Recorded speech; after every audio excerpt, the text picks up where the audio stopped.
It's not a pretty picture to see stumps of trees that used to stand over 40 feet tall, waving elegant palm fronds. It's not a pretty picture to see trees that are bare, their leaves blown away by the wind. It's not a pretty picture to see homes empty and decaying, destroyed by the power of wind and water. During our week in Puerto Rico, we saw signs of the destruction from Hurricanes Irma and Maria that struck the island in 2017. Some parts of the island just got their electricity in March of this year.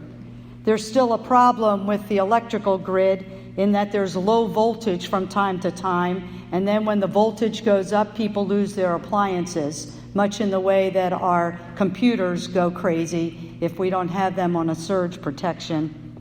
There's empty buildings along the coastline that used to house families or businesses, vacationers. We learned about the devastation to the rainforest and the lagoons as a result of those hurricanes. Along our journey, people would be talking about something and then they would add, before the hurricane, or that was before the hurricane, or after the hurricane, or we're not sure what's going to happen since the hurricane, or so-and-so hasn't moved back since the hurricane. I have to say it's interesting to go on one of these work camp mission trips during the season of Advent. As a pastor, it's not the best time to take a week away from the church, but at the same time, it's a very poignant time to spend with members of our congregation in a season of new beginnings. This is a season where we're asked to contemplate and reflect on what it means to welcome Jesus as the bringer of new life that is symbolized by a baby or a newborn. It's a time of the year when culturally, in this part of the world, our stores are going crazy with decorations and music, and you can watch one of those sweet Hallmark movies every single day. And we're surrounded by lots of noise and frenetic activity. To go to a part of the world that has a different experience really does help to put into focus who we are and what we're about at this time of the year. To step away and accompany people who have had to start their life all over again, who've had to experience what it means to embrace a different but new life, and also for us to accompany one another in our group, to reflect on the times in which we had to make a new beginning or embrace a new life.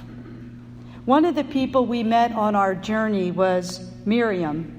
She's living in the house that was previously owned and built by her grandfather. She survived the storm. She's very proud that she's rebuilt her home. She's proud of it. And throughout the conversation, though, there would be these echoes of grief. This house is on her family land. We were working on her uncle's roof and another property that he owned. And Miriam was telling us over and over again about her parents who were living in Allentown, Pennsylvania, but Puerto Rico was home. And then her father came to Puerto Rico and he got sick and he had cancer and he died. And you could just hear she kept coming back to that theme that her father had died. And then she was talking about how her children were living on the mainland and one is in the military. And then she told us that she's a breast cancer survivor. And then she would wave her hand as she was talking about the land and tell us about which family members used to live there and what kind of animals used to be there. And she pointed to the valley below and said they just got their electricity back. And here it's 2 years since the hurricane. And then she described the beautiful garden that she had before the hurricane. And she's not sure she will attempt to plant again. And yet, even with her salty language from time to time, we could hear this tendril of hope and a determination to rebuild her life in Puerto Rico. It's her home. It's where she said her bones feel warm and welcome. We could see how she was seeing and experiencing life in the midst of grief and the energy it takes to believe and to hope for a different future. And we could hear that she was not afraid to imagine possibilities after destruction. She was glad to be alive, not just because of the hurricane, but because of the breast cancer as well. She was grateful to be in her home. She didn't gloss over the challenges that she was going through, but she was living as a person of hope. And at the end of this long conversation, meandering back and forth, she asked if we wanted some flan. It's a special recipe, and her kids asked her to make it for Thanksgiving. And she brought down this flan. And in that moment, I realized that by listening to her story, we were part of sharing her pain, and we validated her persistence, her perseverance, her courage, and her hope. That's why we do these things, friends. That's why we go on these mission trips all around the world, to remind people that they are not forgotten. When we realize that we're not alone, our pain is lessened. When we share and listen to one another's stories, we know that we're not forgotten. We can choose. We can choose to be compassionate, and we can choose to recognize that we are not the only ones suffering. And we can find joy by sharing a dish of flan, or by sharing our life with others in community. This is Isaiah's vision, a place where people share, a place where the dynamics of power have shifted, a place where there's space for everyone, where leaders will come from all kinds of different places, including the little children, where there's beauty and peace and justice in God's world. We saw the tendrils of that kind of creation and hope all over the place in our journeys throughout Puerto Rico. We kayaked across this lagoon where they have those bioluminescent creatures, that you see at night, and I can't tell you all the science of it, but I just know how cool it was to put your hand in the water and swirl your hand and you see these creatures. But at the same time, we heard about how the lagoon had been polluted, and we heard about how the lights from the new construction after the hurricane, the light pollution is causing that lagoon to not be as bright as it used to be. And we saw, though, the energy from our guide who kept saying to us, "Isn't this beautiful? Can you feel the energy? Can you feel the energy here?" And I was like, "We're in water. Like, what's he talking about?" But we felt the energy and the love from him for his land. Some of us that were in Puerto Rico last year saw incredible devastation in the rainforest.